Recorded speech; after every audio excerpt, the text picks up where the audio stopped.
10 ans après un certain Ernest G. 10 ans après la naissance d'Ernest G. King dans le nord-ouest des États-Unis, l'un de ses subalternes les plus compétents est né dans un petit hameau du comté d'Owen, au Kentucky. La famille était là presque aussi longtemps que les États-Unis étaient un pays, et le bébé a été nommé d'après son père, Willis Augustus Lee Sr. Mais comme la carrière de son père les a amenés à déménager quelques heures de marche plus au nord dans une ville dont la population dépassait réellement la capacité de se souvenir facilement du nom de chaque personne, le jeune Willis Augustus Lee Jr. a grandi au sein d'une famille relativement grande, son esprit déjà manifestement rapide se révélant tout aussi capable d'exceller académiquement et de lui causer des ennuis en jouant des farces pratiques à quiconque à portée de main.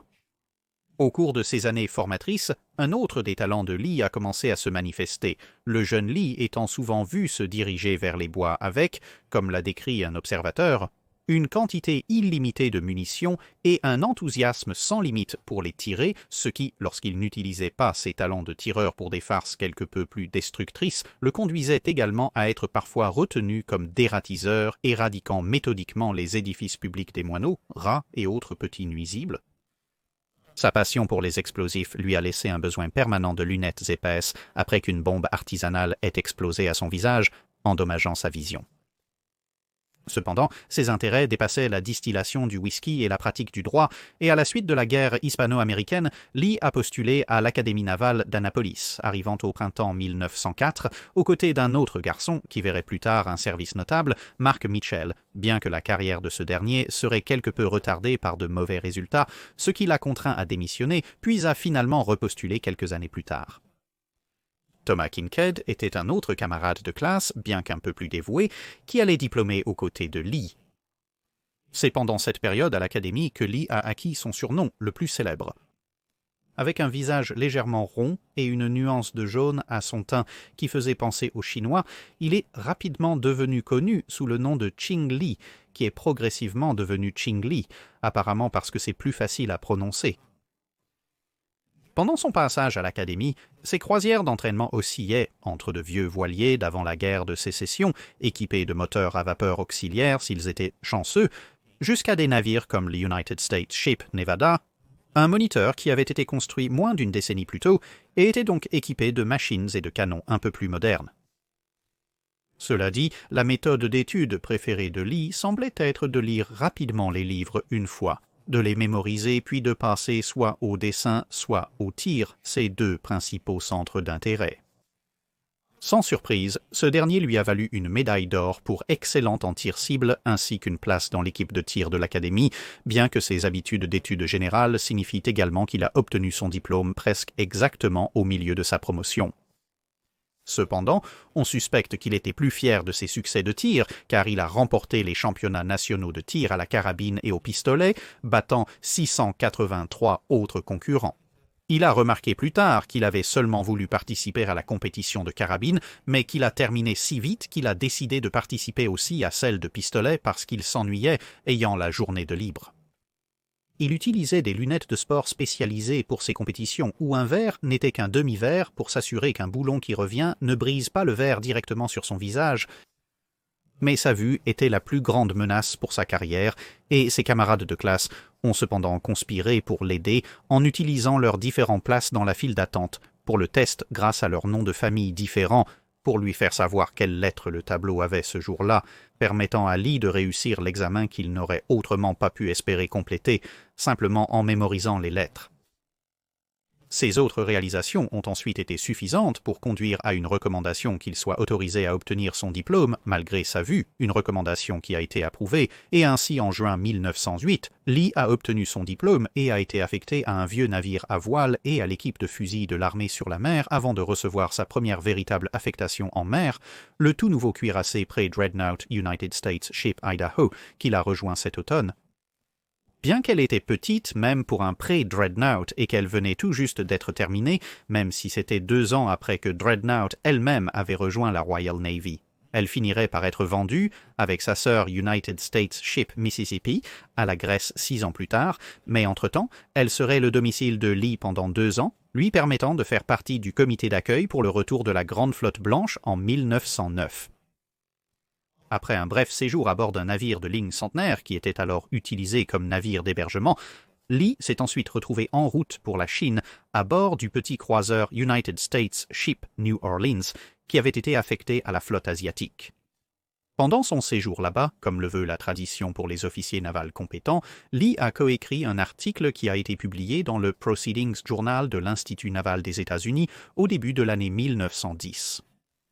Sans trop de surprise, le sujet traité était le tir, spécifiquement le tir avec des revolvers.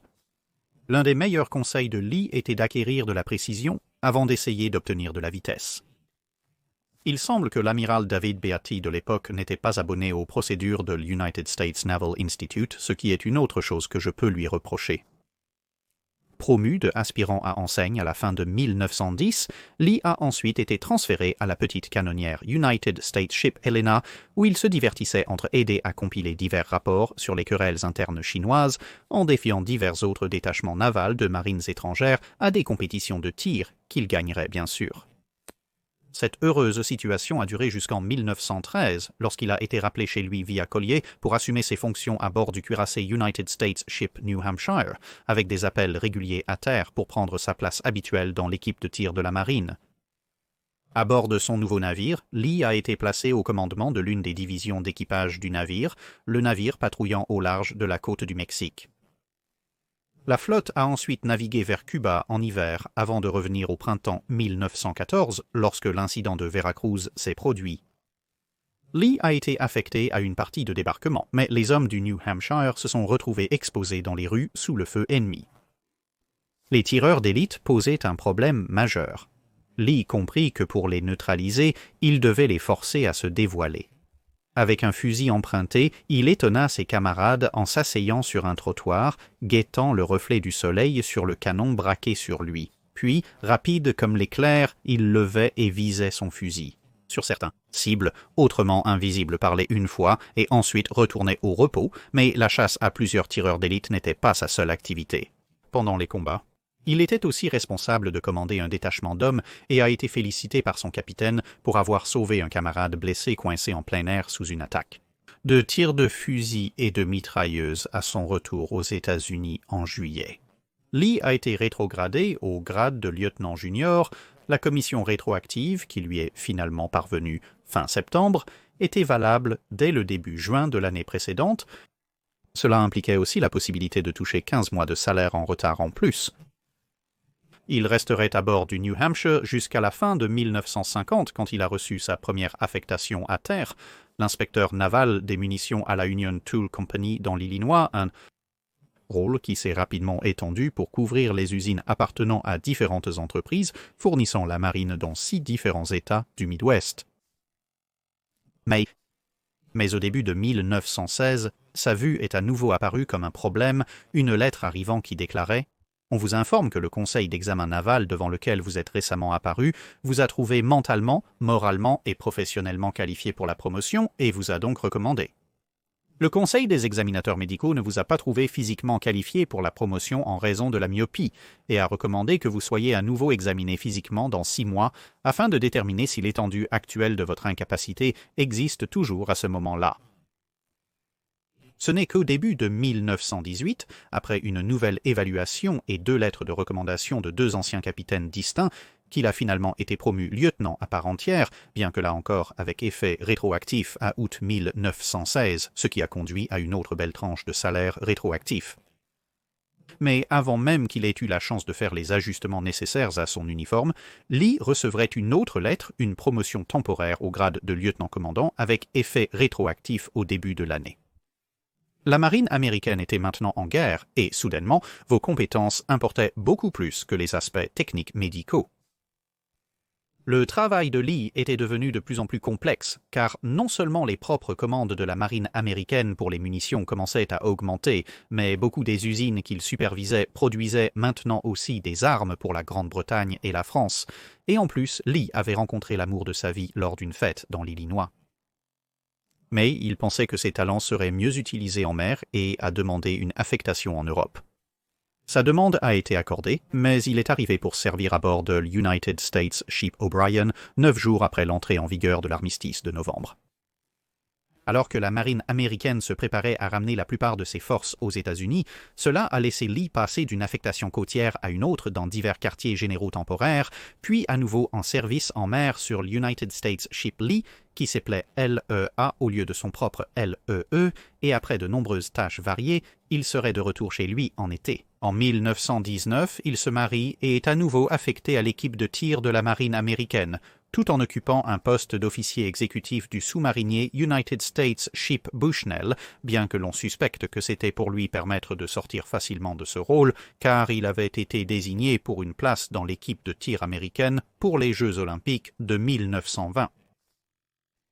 Ici, c'est avéré être dans son élément. Membre d'une équipe de 5 hommes, il a remporté l'or dans le tir à la carabine de petit calibre de 50 mètres, l'or dans le tir au fusil libre de 300 mètres, l'or dans le tir à la carabine militaire de 300 mètres en position couchée et debout, l'or dans le tir à la carabine militaire de 600 mètres en position couchée, l'or dans le tir à la carabine militaire de 300 plus 600 mètres en position couchée, l'argent dans le tir à la carabine militaire de 300 mètres en position debout et le bronze dans le tir à 100 mètres en équipe en courant au cerf à un seul coup chez les hommes. Cette récolte a été ajoutée à ses récompenses de tir existantes à la fin de sa vie. La présentation que sa femme a assemblée pour exposer toutes ses médailles de tir a grandi pour atteindre la taille d'une table et contenait plus de 70 médailles distinctes et autres distinctions et citations. À ce moment-là, nous étions à la fin de 1920 et Lee a été informé que son grade de lieutenant-commandant temporaire était désormais permanent et peu de temps après, il a reçu son premier commandement. Le nouvel destroyer United States Ship Fairfax, assigné à l'escadron de destroyer 8 et basé à Charleston en Caroline du Sud. Sans surprise, il est rapidement devenu l'officier d'artillerie de l'escadron. Après 9 mois, il a pris le commandement du United States Ship William B. Preston, légèrement plus récent, affecté à la flotte asiatique avec l'escadron de Destroyer 14. Ils ont rejoint leur nouvelle station via l'Atlantique, la Méditerranée, le canal de Suez, l'océan Indien et le Pacifique, atteignant Manille en août 1922. Lee a découvert que son ancien capitaine du New Hampshire, Edwin Anderson, était désormais un amiral et en commandait la flotte asiatique. Pendant son mandat, Lee a avancé une autre technologie sur laquelle il avait commencé à travailler à bord du Fairfax, l'extermination automatique des rats. Autrefois réalisé avec une carabine à air comprimé et un fil piège, il avait maintenant organisé une guillotine électrique avec un bouton poussoir pour éliminer les intrus indésirables dans la salle des officiers. Comme Lee ne pouvait pas être content sans avoir quelque chose à tirer, il a décidé de jouer un tour rapide aux marins de la Royal Navy basés à Hong Kong, en leur permettant de le voir mal tirer, ce qui signifie qu'ils étaient tous trop heureux de l'accepter comme partie d'une équipe de tir américaine dans une compétition amicale que jusqu'alors les marins britanniques avaient généralement gagné lorsqu'ils concouraient contre des navires américains en visite, seulement bien sûr pour que Lee renverse promptement la situation et fasse le ménage. Son navire a également participé aux efforts de secours entourant le grand séisme de Kanto, Lee profitant de chaque occasion pour transmettre son amour du tir aux artilleurs du navire, travaillant avec eux pour trouver des solutions aux télémètres insuffisants dont ils étaient équipés, ainsi que pour donner un coup de main à une équipe britannique qui tentait le premier vol autour du monde. Leur compétition était de l'armée américaine, donc lorsque l'avion britannique s'est écrasé et qu'un remplacement a dû être acheminé presque 8000 miles jusqu'au site de l'accident, Lee et son destroyer étaient plus que ravis de se plier à la tâche. Au final, l'avion américain a quand même gagné alors que Fogg a pris le dessus sur l'avion de remplacement britannique quelque part au large de la côte canadienne, mais vous savez, ce n'était pas par manque d'efforts. L'été 1924 verrait Lee de retour aux États-Unis, de nouveau dans l'équipe de fusiliers de la marine et en poste dans le chantier naval de New York, où l'automne 1926 le verrait promu au rang de commandant, avec une autre date de promotion rétroactive heureuse, cette fois en avril de la même année et immédiatement après la lettre. Lee a été assigné comme officier exécutif du navire auxiliaire United States Ship Antares, dont la principale mission à l'époque était de réparer les cibles abattues par les navires de guerre de la flotte. Après un an, Lee commandait à nouveau un destroyer à 4 cheminées, cette fois le United States Ship Lardner du 9e escadron de destroyers. Ce serait son dernier commandement de destroyer car en été 1928, il a été envoyé au Naval War College, où il a étudié avec les commandants d'alors, Oldendorf et McCain entre autres. Diplômé en 1929, il a ensuite été brièvement assigné comme inspecteur d'ordonnance, puis est retourné dans l'équipe de tir de la marine, cette fois en tant que capitaine, avant d'être envoyé pour servir au sein du personnel du chef des opérations navales. Il a écrit un document sur la compensation de l'effet de la rotation terrestre lors des tirs d'artillerie navale à longue portée. Qu'un officier de contrôle du feu sur l'United States Ship West Virginia a lu et appliqué au canon de son navire. Le cuirassé a ensuite dominé les compétitions de tir de la flotte pendant 3 années de suite. Au printemps 1931, l'actuel commandant Lee a été affecté à l'United States Ship Pennsylvania, sa première mission sur un cuirassé depuis 1 décennie et demie, et sa première affectation sur un cuirassé qui a succédé à la révolution de tous les grands canons. En tant que navire amiral, le Pennsylvania était une affectation prisée, bien que le poste de navigateur de Lee n'était probablement pas son préféré. Mais à l'été 1932, le capitaine du navire est tombé malade et est ensuite décédé, et le XO a dirigé le navire pendant quelques mois avant qu'un nouveau capitaine puisse être organisé et le XO ensuite transféré, ce qui a laissé Lee en tant que nouveau XE. Cependant, il s'est également tellement impliqué dans l'artillerie du navire et les améliorations qui pourraient y être apportées, qu'en juin 1933, il a été affecté au département de la marine à terre, spécifiquement pour réviser l'artillerie de la flotte et les instructions tactiques. Incapable de résister davantage aux tirs pratiques, Lee s'est amusé en mettant en place une galerie de tirs de carabines à plomb qui utilisait toute la longueur du bureau et laissait l'un de ses collègues apprendre à supporter le zip et le zing de petits projectiles passant près de sa tête en direction de cibles lointaines. Promu capitaine en août 1936, avec seulement 2 mois de salaire rétroactif, Lee était maintenant en route vers son premier grand commandement, l'United States Ship Concord, un croiseur léger de classe Omaha. Ayant démontré qu'il savait comment gérer le navire, Lee a ensuite laissé ses subordonnés prendre la plupart de ses tâches afin qu'ils puissent améliorer leurs propres compétences. Il se réjouissait des exercices de tir réguliers que le navire entreprenait, où il utiliserait ses propres calculs pour valider les tables de portée de la marine et les télémètres et faire les ajustements nécessaires pour refléter plus précisément les capacités actuelles de ses canons. La Concorde se distinguerait lors du problème de flotte 18, ainsi que plus généralement en collectant une variété de prix et d'efficacité use pendant le mandat de Lee au commandement. Ce mandat prit fin en juillet 1938, bien qu'il restât à bord car il faisait désormais partie de l'état-major de l'amiral Stark, du moins jusqu'en novembre lorsqu'ils furent transférés sur l'United States Ship Brooklyn, puis 2 mois plus tard sur son navire jumeau, l'United States Ship Honolulu. Et sur les 2 navires, les canons de 6 pouces à tir rapide ravissaient Lee. Ils y restèrent, sauf un bref retour sur le Concorde début 1939 pour des exercices. Ayant vu le problème de la flotte 20 depuis le Honolulu, Lee a quitté le navire en mai, se dirigeant vers un autre mandat, son 3e, au département de la marine. Il était maintenant temps de préparer la marine américaine à la guerre. En tant que directeur adjoint de la division de formation de la flotte, Lee s'est consacré à améliorer les normes d'artillerie et à réviser les tactiques à travers la flotte. Combinant ses talents naturels avec son expérience en mer, Lee a parcouru le pays de long en large pour évaluer tout, des mécanismes d'équipement de contrôle de tir à la disposition des salles de traçage et des tours de pilotage conçus pour les nouveaux cuirassés rapides américains, et bien qu'étant un expert en artillerie, il s'est en fait opposé à l'idée d'ajouter plus de navires de classe Alaska au calendrier de construction, ayant déterminé que les ressources seraient mieux utilisées pour les porte-avions, car la priorité absolue de Lee était de fournir aux hommes de la marine américaine le meilleur équipement de qualité et les navires les mieux adaptés pour leur permettre le maximum de potentiel de performance avant tout. Suite au mécontentement de l'amiral King concernant les lacunes du Bureau du renseignement naval en photographie, il a participé à la mise en place d'un nouveau cours envoyant des officiers de marine destinés à des missions photographiques importantes à Hollywood pour apprendre des meilleurs. Il a également conspiré, partiellement dans le dos de King, pour envoyer des officiers clés au Royaume-Uni pour apprendre l'art de l'interprétation de photos, quelque chose que, en 1940, les Britanniques étaient devenus quelque peu experts par nécessité.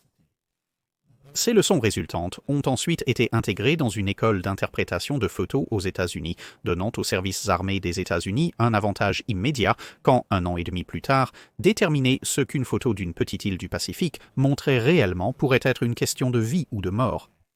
Agissant de nouveau de manière semi-clandestine, Lee a annulé les ordres d'un officier qu'il jugeait particulièrement prometteur, qui était en route pour commander un destroyer, et l'a plutôt envoyé à Londres en tant qu'attaché naval.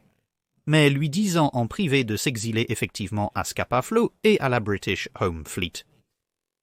En lui disant spécifiquement « Envoyez-nous toutes les informations que vous jugez utiles pour la marine concernant les tactiques, l'artillerie, les opérations de convoi, la guerre anti-sous-marine, la défense aérienne et les aspects pratiques du radar de bord en ce qui concerne la fiabilité et les performances. » 8 mois de rapport du lieutenant-commandant Wellings ont ainsi donné à Lee les munitions nécessaires pour affronter le laboratoire de recherche navale. Il s'était opposé à un rapprochement entre la Royal Navy et la US Navy, arguant qu'il pensait que la US Navy était en avance sur la Royal Navy dans presque tous les domaines, grâce bien sûr aux inventions du propre laboratoire de recherche de la marine, tandis que Lee exposait maintenant en détail, avec une précision et une minutie insupportables, comment, dans presque tous les domaines, à l'exception des opérations de porte-avions, à son avis, c'était la US Navy qui était déficiente. Assez rapidement, une multitude d'officiers se dirigeaient vers l'est de l'Atlantique, et l'expérience et les idées circulaient vers l'ouest, avec Wellings, qui est retourné aux États-Unis à l'été 1941 après avoir assisté en première ligne à la démolition du cuirassé Bismarck, car il était à bord du Her Majesty's Ship Rodney à l'époque. Alors que tout cela traversait l'Atlantique, Lee était parvenu à monter à bord du Her Majesty's Ship King George V plus tôt dans l'année, lorsqu'il était venu emmener divers officiels britanniques à leur participation à une conférence avec les États-Unis. Lee a ensuite été promu directeur de la formation de la flotte et c'est là qu'il s'est impliqué dans un certain nombre d'efforts supplémentaires, y compris une petite guerre avec le bureau des munitions. Sur la question de savoir s'il fallait concentrer les efforts anti-aériens de la flotte sur le canon de 5 pouces 38, qui était la préférence du bureau des munitions, ou s'il fallait également envisager de remplacer les canons anti-aériens légers et moyens de 50 calibres et d'1,1 pouce, heureusement pour tous les concernés. Lee a réussi à trouver un allié en la personne d'un officier supérieur du bureau des munitions, le contre-amiral Blandy, et ensemble, ils ont conçu les programmes qui ont vu l'introduction des canons de 20 mm Oerlikon et de 40 mm Bofors dans le service de la marine américaine, ainsi que l'expansion des programmes de formation anti-aérienne pour que les hommes de la flotte sachent quoi faire avec les nouveaux canons. Lee était également préoccupé par l'adoption de nouveaux sites Mark XIV pour la prolifération des armes antiaériennes et était particulièrement intéressé par le déploiement, l'utilisation et l'efficacité du radar dans la flotte. Lee a proposé de créer une nouvelle école pour former les opérateurs aux nouveaux équipements électroniques tout en apprenant lui-même à les utiliser. En septembre 1941, ses efforts ont été partiellement récompensés par une promotion au rang de contre-amiral, mais à peine son uniforme de cérémonie ajusté était-il revenu des tailleurs que les Japonais ont attaqué Pearl Harbor. Lee a encaissé l'attaque avec calme, alors que certains officiers sombraient dans une dépression temporaire, à mesure que l'ampleur du désastre devenait apparente. La réaction principale de Lee semble avoir été de mettre un accent supplémentaire sur l'envoi d'autant de munitions que possible aux nouvelles lignes de front. Peu de temps après, l'amiral King, à la tête de la marine, rencontrait Lee qui avait prédestiné l'entraînement de la flotte à la préparation de la flotte et le renvoyait au travail. Lee détermina, entre autres, que les nouveaux niveaux de sécurité en temps de guerre étaient bien inférieurs aux exigences quand on comparait comment ils fonctionnaient réellement à comment ils auraient dû fonctionner sur papier, et il décida de se procurer une carte d'identité avec la photo de Hitler à la place de la sienne, ce qui n'a fait l'objet d'aucune contestation. Il a finalement fallu la production d'une autre carte avec la photo d'une actrice dessus pour l'arrêter après une demi-journée de déambulation dans l'une des installations les plus fortement gardées des États-Unis continentaux. Lee a pu être beaucoup de choses, mais ressembler à Mae West s'avère ne pas être l'une d'entre elles. Il s'est concentré sur les déficiences d'une marine peinant à s'adapter de la paix à la guerre. Les sous-marins écourtèrent leurs patrouilles, faute d'eau pure. De nouveaux évaporateurs pouvaient résoudre le problème, mais étaient bloqués par la paperasse et les tests. Lee a ordonné que chaque unité disponible soit installée dans la flotte, avec ou sans paperasse. Plus tard, le lieutenant-commandant Harley Burke s'est plaint à un subordonné de Lee qu'un fournisseur livrait des culasses de mauvaise qualité pour les nouveaux 40 mm alors en production. Lee a dit à son subordonné, Pete McDowell, d'informer le bureau des armes de changer de fournisseur. Le bureau des armes s'est montré plus intéressé par la source exacte de cette information que par sa véracité ou non, en réponse à quoi Lee a écrit au bureau des armes que, s'ils avaient un problème, ils pouvaient le régler avec lui, ce qui semblait mettre fin à ses demandes de renseignements. Lee a ensuite envoyé McDowell pour une mission de prestidigitation au bureau des navires.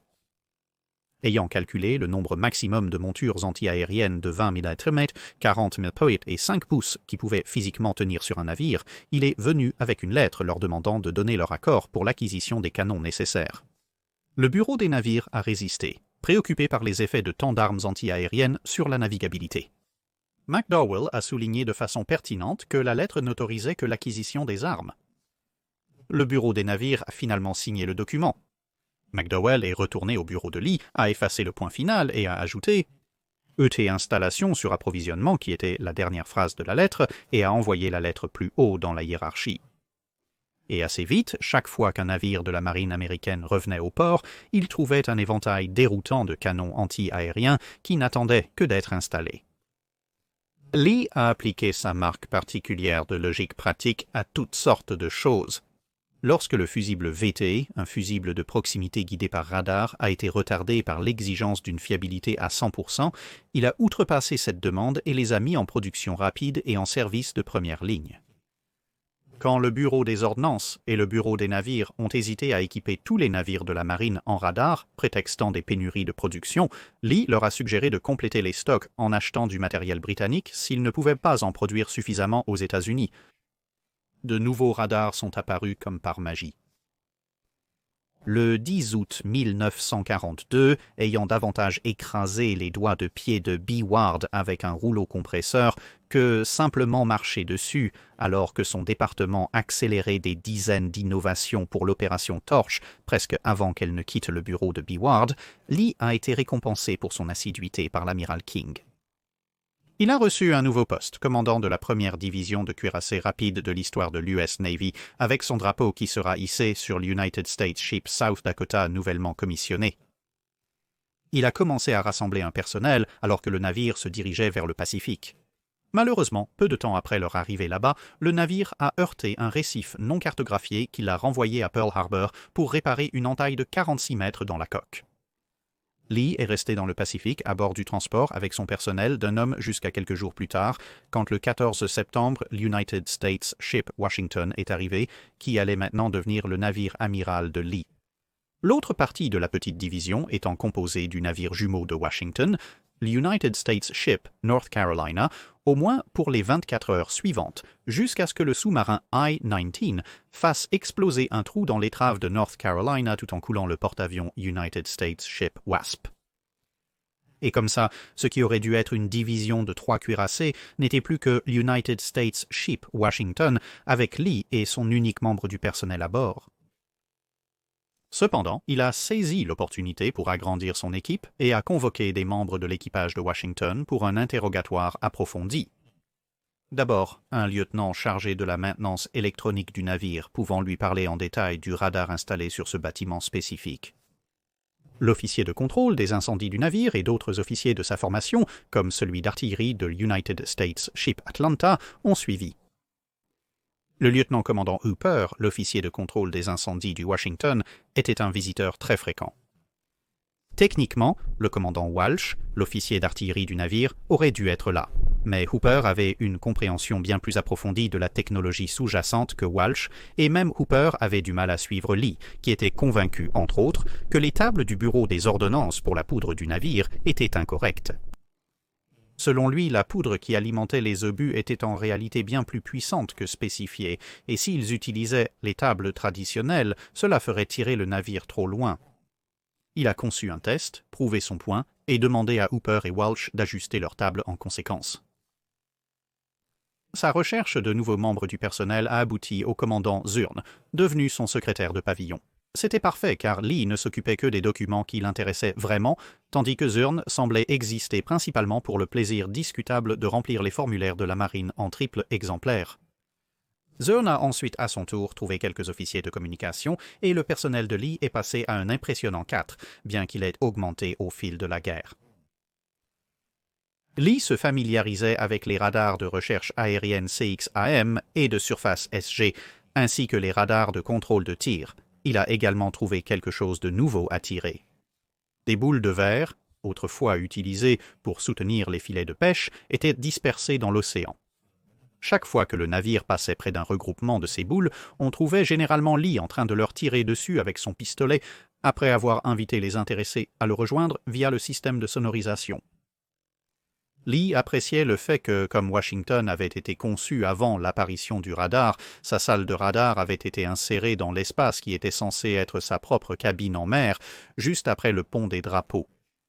Cela signifiait à son tour qu'il pouvait facilement y passer beaucoup de temps et être rappelé en un instant sur le pont des drapeaux ou de navigation, contrairement aux navires ultérieurs dont les propres centres d'information de combat se trouvaient profondément sous l'armure du navire.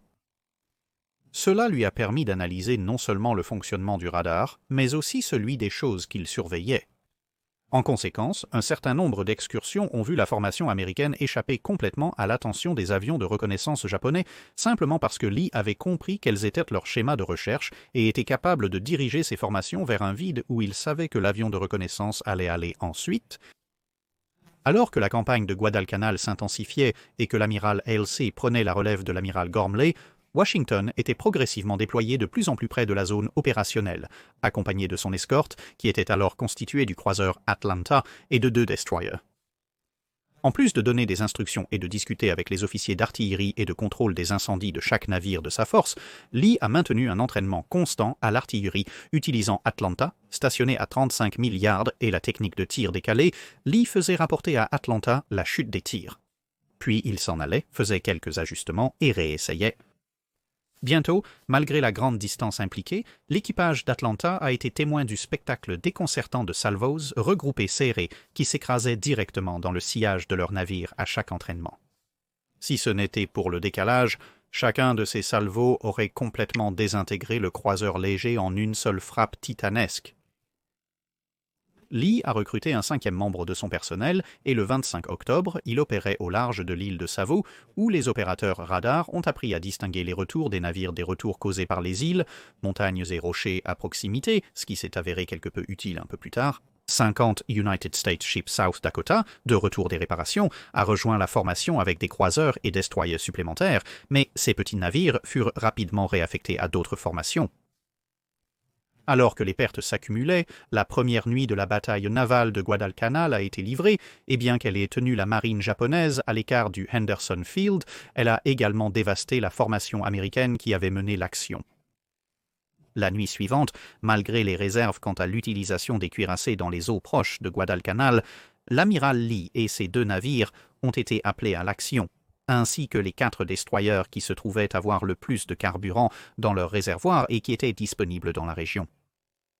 Lee s'est retrouvé avec des destroyers avec lesquels il n'avait non seulement jamais travaillé, mais qui n'avaient jamais travaillé ensemble non plus. Il a rapidement envoyé les grandes lignes d'un plan par signal lumineux, mais le temps manquait pour réunir tous les capitaines sur le Washington pour une brève conférence.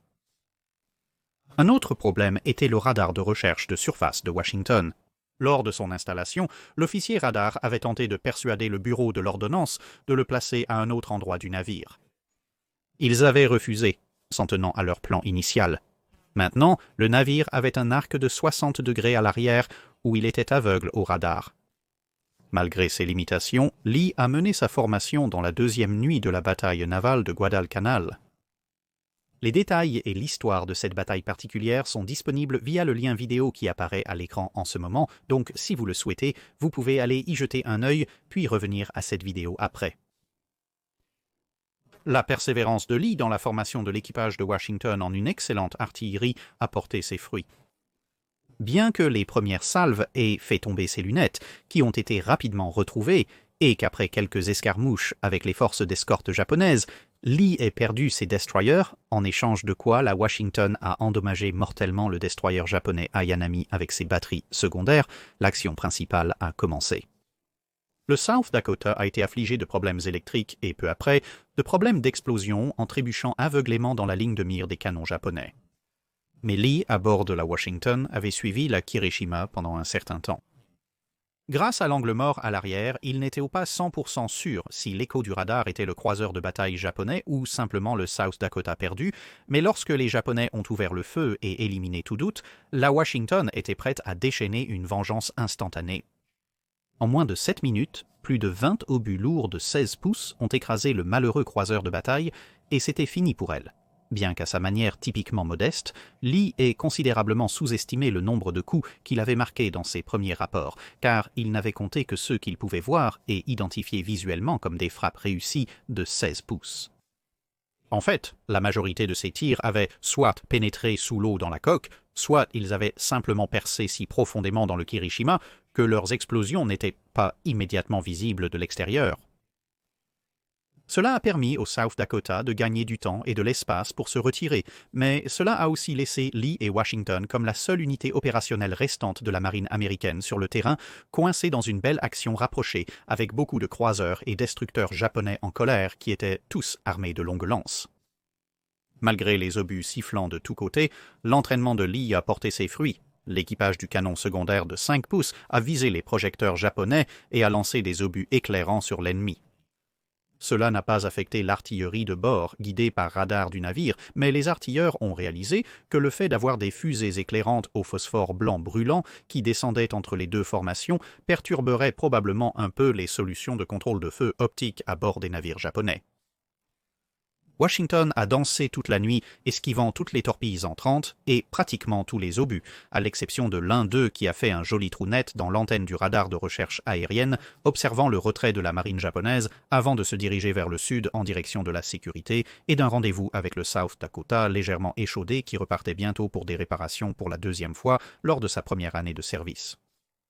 Washington avait également besoin d'un peu de travail, mais celui-ci pouvait être effectué sur place, y compris le relinage des chaudières avec de nouveaux briques d'isolation, car les ingénieurs avaient tout donné au cours de la nuit. Qu'ils avaient réussi à faire fondre les précédents. Cependant, nous n'étions qu'à la fin de 1942. La Seconde Guerre mondiale était loin d'être terminée. Cependant, la campagne de Guadalcanal se transformait en retraite japonaise. C'était une période relativement calme pour Washington, avec le plus grand enthousiasme venant à la mi-février 1943, lorsque Lee a reçu la croix de la marine de l'amiral Halsey. Invité à faire un discours, il s'est simplement adressé à l'équipage de son navire. « Vous l'avez gagné, je le porte. » Peu de temps après, la première livraison de fusibles VT, quelque chose que Lee avait accéléré lors de son séjour à Washington, D.C., est arrivée en théâtre. Bien que les ordres l'interdisaient techniquement, Lee a fait monter l'un de ses nouveaux dispositifs dans sa cabine, puis l'a coupé en deux après l'avoir désarmé, afin qu'il puisse examiner son fonctionnement. Il a même reporté une convocation de l'amiral Halsey pour en apprendre davantage sur l'appareil. Peu de temps après, un avion de reconnaissance japonais a été repéré sur le radar et une douzaine de salves de 5 pouces équipées de fusibles VT ont fusé dans la nuit et quelques instants plus tard, un avion en flammes est tombé du ciel. Lee a ensuite insisté pour une augmentation massive des commandes pour le fusible qui arriverait en temps voulu et serait distribuée généreusement à travers la flotte prochainement. Avril 1943 a vu Lee obtenir un titre supplémentaire. En plus de diriger la division 6 des cuirassés, il était désormais aussi commandant, cuirassé de la flotte du Pacifique, ce qui lui permettait de gérer qui obtenait le commandement de tous les cuirassés du théâtre et qui avait le droit de diriger les autres divisions de cuirassés là-bas. En mai, le navire est retourné à Pearl Harbor pour une révision. Son radar SG offre maintenant une couverture à 360 degrés et des canons anti-aériens supplémentaires ont été installés, entre autres modifications. Le départ le plus attendu fut le remplacement des canons de 2,5 cm par 60 nouveaux 40 mm en monture quadruple.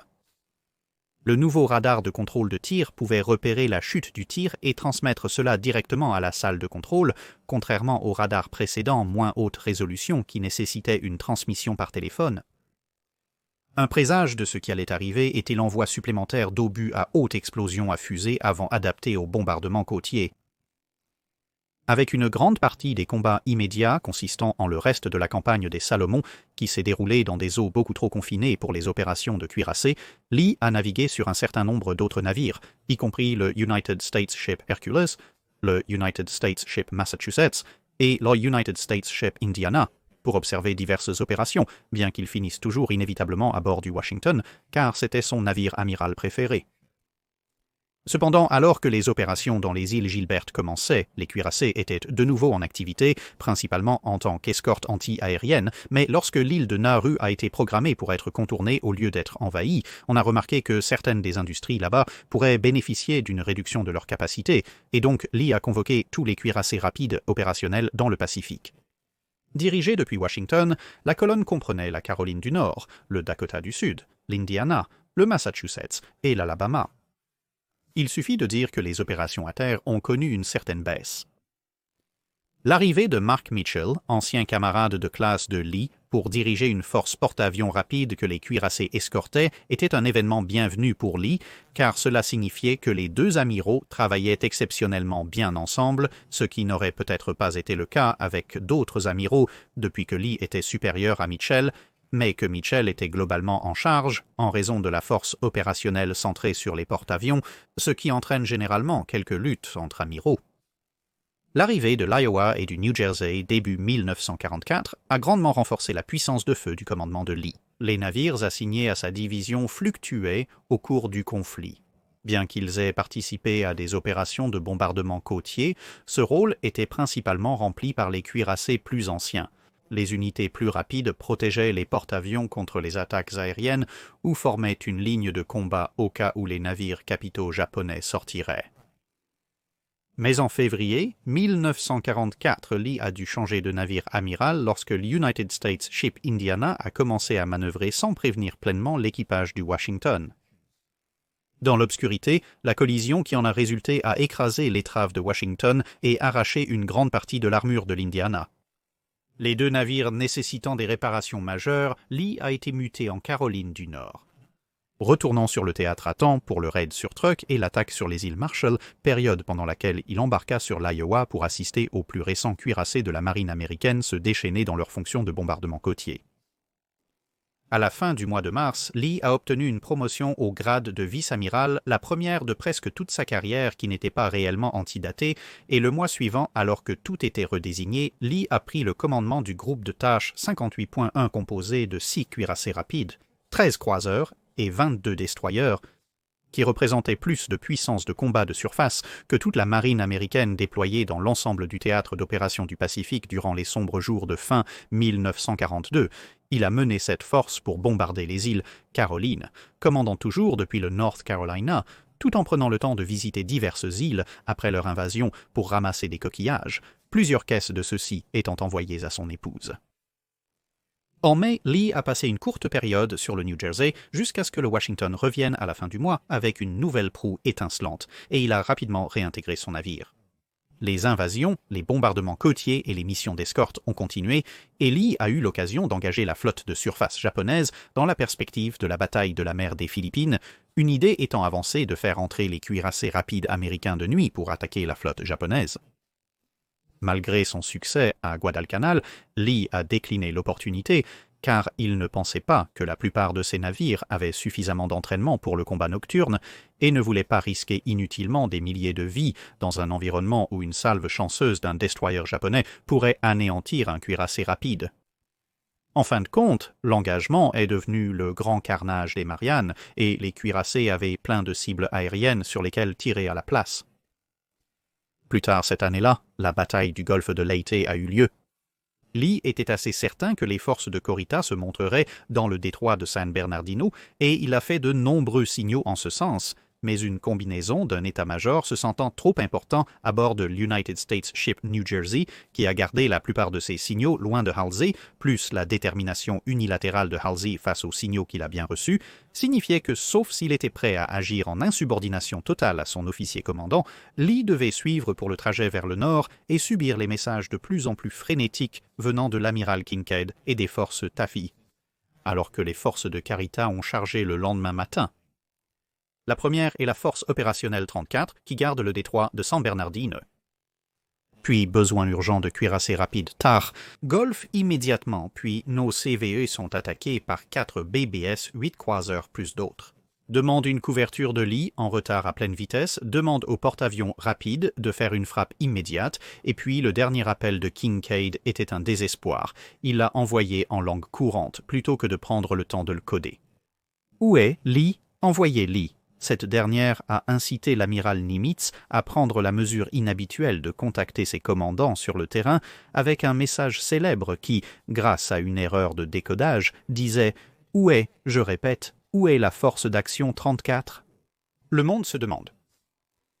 Cela a poussé Halsey à ordonner à Lee de faire demi-tour vers le sud. Mais beaucoup trop tard, et ironiquement privant 2 fois Lee d'une autre chance d'action en surface, car bien au-dessus, au moment où les navires ont fait demi-tour, un pilote américain a observé que les navires de Lee avaient été à moins de 30 minutes de croiser les navires restants de la force nord de la marine japonaise, y compris les porte-avions de bataille Ise et Hyuga. En conséquence, les cuirassés rapides américains n'ont rien accompli ce jour-là sauf à naviguer de haut en bas de la côte est des Philippines, à la grande déception de Lee. Fin novembre, Lee a changé de navire amiral pour l'United States Ship South Dakota, non pas par choix, mais surtout parce que l'amiral Nimitz le lui a dit, où Lee a obtenu des places en première ligne, alors que le prochain tour de Halsey était de les faire tous naviguer au cœur d'un typhon, ce que Lee lui a également averti. Pour le reste de la guerre, les cuirassés rapides se sont principalement consacrés à abattre les avions japonais au-dessus de plusieurs îles et à bombarder occasionnellement la côte. En avril 1945, le Yamato, ultime menace majeure pour les cuirassés américains, a été coulé par une attaque aérienne depuis des porte-avions. Confronté à des niveaux croissants de kamikazes, Lee était préoccupé par le fait que les obus de 5 pouces à fusible VT n'avaient pas de mécanisme d'autodestruction, ce qui signifiait que si un obus était tiré et manquait sa cible, il retombait alors sur terre dans le chemin d'un autre navire américain, dont il y en avait pas mal à ce point, le fusible s'activerait puis arroserait le navire ami de l'explosion et des éclats. Lee a envoyé un message au bureau de l'ordnance demandant une unité d'autodestruction de durée similaire à celle qui était déjà installée dans les obus de 20 mm et de 40 mm. Le bureau de l'ordnance a indiqué n'avoir aucun projet immédiat en ce sens. Lee a répliqué avec un message déclarant que leur réponse précédente n'était pas acceptable et a également fourni une solution qu'il avait conçue pendant qu'il attendait leur première réponse. Le South Dakota a subi une brève révision en mai, et pendant ce temps, Lee a appris que son temps de commandement en mer allait bientôt se terminer. Il ne restait tout simplement plus aucun autre cuirassé japonais opérationnel pour combattre, même si une poignée, Ise, Hyuga et Nagato, étaient encore techniquement à flot quelque part dans les ports japonais, et avec l'augmentation des pertes subies par des attaques kamikazes, Lee était désiré de retour chez lui pour élaborer des contre-mesures. Au cours de la fin juin, Lee a préparé un parcours pour les États-Unis continentaux, un lieu où il n'avait pas été depuis le début de l'année 1942, puis s'est lancé dans une grande variété de nouvelles mesures anti-aériennes. Certaines d'entre elles seraient déployées dans la flotte avant la fin de la guerre, d'autres devraient attendre après la guerre pour être mises en œuvre. Mais la guerre elle-même arrivait maintenant assez rapidement à son terme. L'utilisation des bombes atomiques rendait cela assez certain et la marine américaine était déjà en train de réduire ses opérations sur le continent des États-Unis au cours du mois d'août, même avant que la cérémonie de reddition n'ait effectivement eu lieu. Pourtant, même si son personnel diminuait, Lee se rendait au travail tous les jours, jusqu'à ce que, le 25 août 1945, il monte à bord d'un bateau pour le conduire à l'un des destroyers qui effectuaient les travaux expérimentaux. Peu après le début de la traversée, il s'est effondré. Le bateau a immédiatement fait cap sur le navire le plus proche, mais malgré le fait qu'il n'ait fallu que quelques minutes pour y arriver, lorsque le bateau est arrivé, Lee était déjà mort, victime d'une crise cardiaque massive. 3 jours plus tard, il a été enterré avec tous les honneurs à Arlington, mais son héritage perdure. Sa habitude de trouver certains des officiers les plus compétents de la flotte et de les intégrer à son état-major a permis à un nombre inhabituellement élevé d'entre eux d'atteindre le grade de général et un nouveau grand destroyer a été nommé en son honneur l'United States Ship Willis A, Lee DL-4, qui servirait les États-Unis pendant près de 2 décennies avant de prendre sa retraite de la flotte en 1969. Lee reste peut-être le meilleur amiral de cuirassier que l'US Navy ait jamais produit, et selon l'estimation de beaucoup de ceux qui ont servi avec lui, également l'un des meilleurs amiraux à jamais avoir servi. Cette vidéo n'aurait pas été possible sans l'aimable assistance de l'US Naval Institute Press, qui m'a envoyé une copie de la nouvelle publication de Paul Stilwell, Battleship Commander, la vie du vice-amiral Willis A. Lee Jr. Ce livre superbement recherché apporte beaucoup de nouvelles lumières sur l'un des meilleurs officiers de l'US Navy et contient infiniment plus de détails que ne pourrait jamais fournir une présentation vidéo comme celle-ci. Je le recommande vivement à tout étudiant en histoire navale, et en effet, beaucoup des récits que vous avez entendus dans cette vidéo se trouvent dans ce livre avec beaucoup d'autres. Pour obtenir une copie directe de l'Institut de la Marine US, utilisez le code DRAC pour bénéficier de 25% de remise sur tous les titres de la Naval Institute Press. Bien qu'au moment de la sortie de cette vidéo, il y ait une vente de vacances jusqu'à la fin de l'année qui vous donnera une réduction générale de 50% sur tous les achats, et ces deux codes ne se combinent pas réellement, mais cela vaut la peine de le garder à l'esprit si vous voulez acheter un livre en 2022. C'est tout pour cette vidéo. Merci d'avoir regardé. N'hésitez pas à nous faire part de vos commentaires ou suggestions de navires à examiner dans la section commentaires. Commentez le post épinglé pour vos questions sur le DocSec.